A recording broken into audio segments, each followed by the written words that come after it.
네, 여러분 안녕하세요. 오늘도 제가 좋아서 나누는 말씀 묵상 시간입니다. 오늘은 6월 28일 수요일이고요. 말씀은 열왕기상 22장 15절에서 28절까지의 말씀이네요. 네, 제목이 거절당하는 참 예언이라는 내용입니다. 오늘 말씀의 전체적인 줄거리는 이제 미가야라는 선지자가, 한 명의 선지자가 이제 400여 명의, 아합 밑에 있던 400명의 선지자들은 다 아합에게 길르앗 라못으로 올라가면 반드시 승리할 것입니다. 하나님께서 길르앗 라못을 당신 손에 붙이셨습니다. 막 이렇게 얘기하는데, 이 미가야 선지자 한 명은 그렇지 않습니다. 올라가지 마십시오. 거기 가면 왕은 반드시 죽습니다. 이 이스라엘 백성들이 다 목자 없는 양같이 지금 불쌍한 상태고, 그들이 다 다시 자기 집으로 돌아가게 될 것입니다. 뭐 이렇게 예언합니다. 진다는 거죠. 하지 말라는 거죠. 그런데 아합 왕은 누구 말을 들을까요? 그렇죠. 400명의 말을 듣고, 그리고 미가야를 감옥에 가두어 버립니다. 미가야는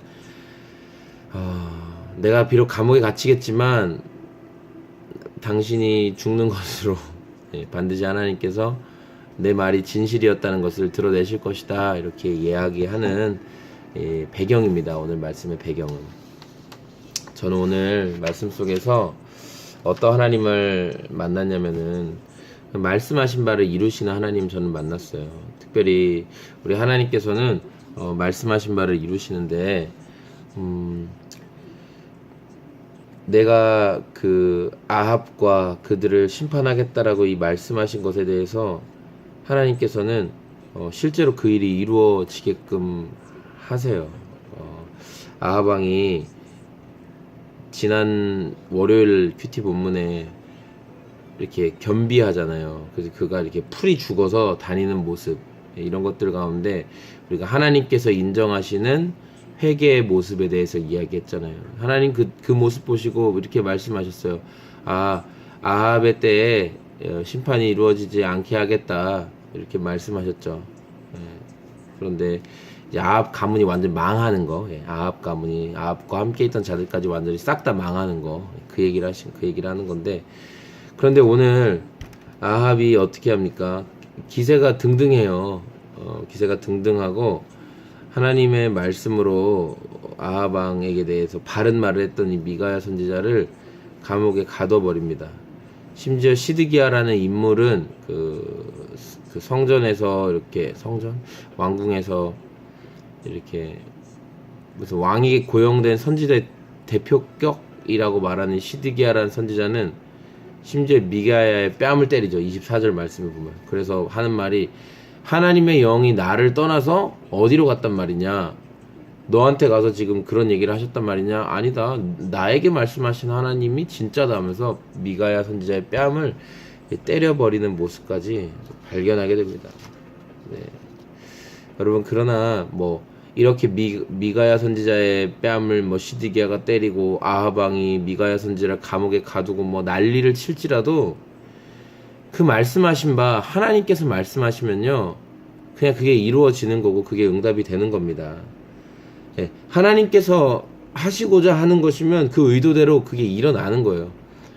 우리가 인생을 살아가면서 어제도 얘기했잖아요. 하나님이 이렇게 하셔야 돼, 하나님이 이렇게 해주셔야 돼, 하나님 이 문제에 대해서, 이 상황에 대해서 내가 이렇게 하길 원하니 하나님도 이렇게 해주셔야 돼 라고 말하는 것은, 그것은 사실은 우리가 기도는 할 수 있겠죠. 하나님 그렇게 됐으면 좋겠습니다. 근데 그렇게 안 됐을 때요, 그래도 하나님이 하셨습니다 라고 말할 수 있는 게 참된 믿음을 가진 사람의 모습이지만, 그렇게 안 됐을 때 우리가 하나님에 대해서 부정적인 말을 하고 그분을 재단하고 이런단 말이죠. 하나님께서 말씀하신 바는 이루어지는 것입니다. 우리의 모습은 하나님께서 말씀하신 바에 대해서 인정하고 또 순종하는 모습이 우리 가운데 필요한 것이죠. 저는 또 인간의 모습을 보면서 정말 내 귀에 좋은 말이 다 좋은 말이 아니다 라는 것을 묵상하게 됐어요. 너무 재밌는 말이죠. 내 귀에 좋은 말이 다 좋은 말이 아니다. 아합 왕의 말대로 이 미가야 선지자가 이제 그 밖에 거의 야인처럼 지내다가 이제 들어와가지고 아합 왕이 예언하는데, 처음에는 다른 거짓 선지자들처럼 똑같이 올라가서 승리를 취하라 막 이렇게 얘기해요. 그러니까 아합 왕이 네가 나한테 좋은 말을 해줄 리가 없는데 이상한 얘기 하지 말고 빨리 하나님이 너에게 주신 진실한 말을 해라 이렇게 얘기해요. 그것도 재밌죠. 자기가 진실한 말을 듣고 싶어서 진실한 말을 했더니 또 감옥에 가둬버리고 하여튼 이상해요. 하여튼 정신이 온전하진 않은 것 같아요. 그래서 진실한 얘기를 했더니만 아합 왕이 그냥 굉장히 싫어했죠. 너무너무 싫어하고 이제 뭐 옥에 가두고 이렇게 하는데, 여러분 예전에 긍정의 힘이라는 책이 있었습니다. 조 무슨 오스 뭐 목사님이 쓴 책인데 저도 읽어봤고 아마 여러분 중에도 꽤 읽어보신 분이 있을 거예요. 긍정의 힘. 뭐 그 다음에 나온 책 이름이 뭐냐면 잘 되는 나. 긍정의 힘 뭐 몇 달 시리즈 뭐 하고 막 잘 되는 나 시리즈 막 이런 식으로 나왔었는데, 자기 귀에 듣기 좋은 소리만 해주는 거예요. 그 책에 나온 것도 막 그거잖아요. 하나님께서 뭐 나의 기도를 항상 응답해 주시길 원하시고, 맞는 말이에요. 그런데 방향이 좀 달랐죠. 내가 원하는 대로 응답해 주시는 뭐가 그런 식으로 이게 뉘앙스가 흘러가다 보니까 저는 그게 문제인 거라고 생각해요. 하나님은 내가 생각한 대로만 움직이시는 분은 아니시죠. 네. 내 귀에 좋은 소리만 하는 겁니다. 내 귀에 듣기 좋은 소리만. 그런데 내 귀에 듣기 좋은 소리는 여러분을 결국 파멸로 이끌어갈 수 있다는 사실을 여러분 경계하셔야 됩니다. 나를 파멸로 이끌어갈 수 있어요. 여러분 너무 유명한 얘기 아시잖아요. 개구리를 물에 끓이려면 처음부터 뜨거운 물에 넣으면 개구리는 막 후사닥 튀어나갑니다. 근데 미지근한 물에 넣어놓고 온도를 서서히 높이기 시작하면은 자기가 끓어 죽는지도 모르고 거기에서 즐기다 죽는다고. 여러분이 듣기 좋은 말만 주변에서 해주는 거예요. 넌 괜찮아. 뭐 너는 할 수 있을 거야. 뭐 넌 잘 될 거야. 뭐 어쩌고 저쩌고. 심리학에서도 뭐 그런 얘기 많이 듣죠. 어쩌다 어른 뭐 아프니까 뭐 청춘이고 뭐 젊을 때 뭐 어쩌고 어려운 건 당연하고. 예, 그렇죠. 그러나 우리가 듣기 좋은 그 소리에만 귀 기울이고 그래 내가 여기에서만 위로가 있길 원해 라고 하다 보면 여러분 영혼이 파멸의 길을 가고 있다는 거 여러분 기억하셔야 됩니다. 말씀을 우리가 잘 들었느냐 말씀을 잘 못 들었느냐는, 말씀을 들었을 때 우리 마음에 불편함이 생기면 말씀을 잘 들은 겁니다. 말씀을 들었는데 전혀 불편함이 없어. 그렇지, 맞아, 좋은 말이야. 그래, 저 사람이 이 말씀 좀 꼭 들었으면 좋겠는데, 그건 나에게 말씀하신 게 아니라 내가 또 말씀을 받아들인 것도 아니라 말씀 잘못 들은 거죠. 완전 잘못 들은 거죠. 내 귀에 듣기 좋은 소리에 너무 귀 기울이지 마세요. 뭐 위로는 필요합니다. 그리고 주님은 때에 합당한 위로를 주십니다. 근데 여러분 본질적인 문제는 계속 회피하고 외면한 채, 중요합니다. 본질적인 문제는 계속 회피하고 외면한 채 그냥 위로만 바라고 도움만 바라는 것은 문제를 해결할 수가 없다는 거. 언제까지 안개 속에 살아가시겠어요? 언제까지 보이지도 않고 실체도 없는 막연한 것들 두려워하며 살아가실 거예요? 직시해야죠. 문제를 직시해야죠. 말씀 가운데 직시해야죠. 직시해야 됩니다. 그래야 해결책이 나오는 거지, 그렇지 않으면 계속 안개숲 속에서 헤맬 뿐입니다. 제자리만 빙빙 도는 거예요. 저는 마지막으로 말씀을 앞세운 선택이 중요하다라는 것을 묵상하게 됐어요. 아합은 굉장히 좋은 명분이 있었습니다. 길르앗 라못을 차지한다. 좋은 명분입니다, 이거는. 그런데 하나님은 아합이 지금 뭐 어떤 전쟁을 하느냐 이거보다 더 집중하셨던 게 아합이 과연 어떤 마음으로 지금 살아가고 있느냐 이거거든요.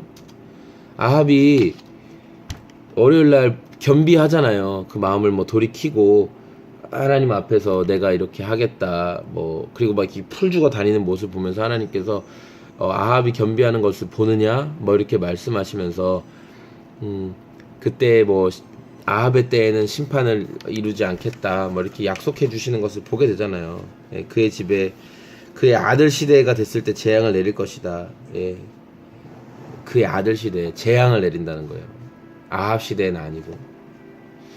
이렇게 하나님께서 하시는데 아합이 하나님을 인식하면서 하는 게 습관이 안 돼 있어요. 그러니까 훈련이 안 된 사람이에요. 잠깐 어떤 마음의 찔림, 잠깐 어떤 강력한 선지자의 메시지 뭐 이런 걸 들으면 그때 이렇게 잠깐 마음을 돌이키는 것 같은데, 결국 하나님과 동행하는 삶의 훈련이 안 돼 있으니까 결국은 지 버릇이 나오는 거죠. 이게 중요한 겁니다. 자기 버릇이 나와요. 하나님과 동행하는 훈련이 안 된 사람은 결국 자기 버릇이 나오는 거예요. 여러분, 사람은 쉽게 안 변합니다. 잘 안 변해요. 그래서 정말 하나님 말씀에 괴로울지라도 이 말씀을 듣고 말씀 안에서 내가 죽는, 말씀 안에서 나를 죽이고 또 죽는 이런 훈련이 있지 않으면은 안 돼요.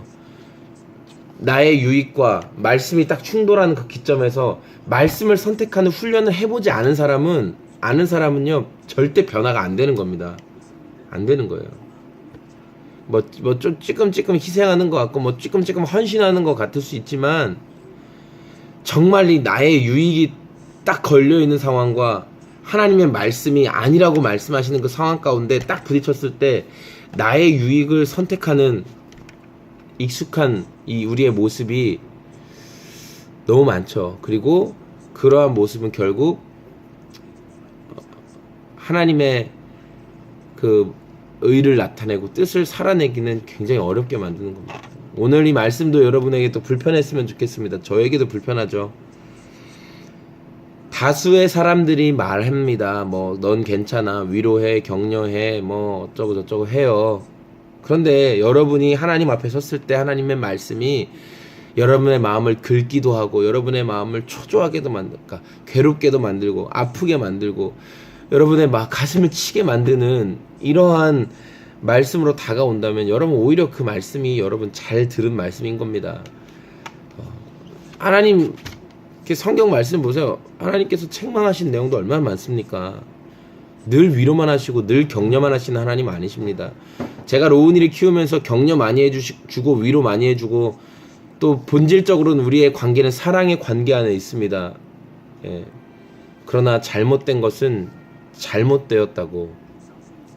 로운아, 너 계속 그렇게 하면 소망이 없는 거야. 너 맨날 그 자리인 거야. 이제 그걸 깨고 나와야지. 이제 치고 나와야지. 더 이상은 아닌 거야. 그 방법은 아닌 거야. 그 방법으로 너를 해결해 줄 수 없는 거야. 라고 말해야 된다는 것이죠. 말씀을 앞세우지 않고요, 우리 스스로 내리는 결정은 우리를 망하게 합니다. 왜냐하면은 내가 주인된 결정이기 때문입니다. 내가 우상된 결정이기 때문입니다. 오늘도 이 말씀과 여러분이 생각하는 가치가 충돌할 때 하나님의 말씀을 선택하고 또 말씀 가운데 세워지는, 그리고 그 안에서 승리를 맛보는 저와 우리 지체들이 되기를 소망하고요. 오늘도 수요일 또 함께 또 예배하실 수 있는 분은 또 예배 자리에 나와서 또 주님 찾고 주님께 집중하는 거죠. 우리가 일상에서 집중하기 쉽지 않으니까 이런 시간들, 훈련의 시간들 소중합니다. 이런 훈련의 시간들 가벼이 여기지 마시고 기회가 있을 때 여러분 붙잡으시고 기회가 있을 때 하나님 안에서 훈련되어지고 또 누리는 그런 저와 여러분들이 다 됐으면 좋겠습니다. 오늘도 승리하시고요. 더위 조심하시고, 네, 그렇습니다. 안녕히 계십시오.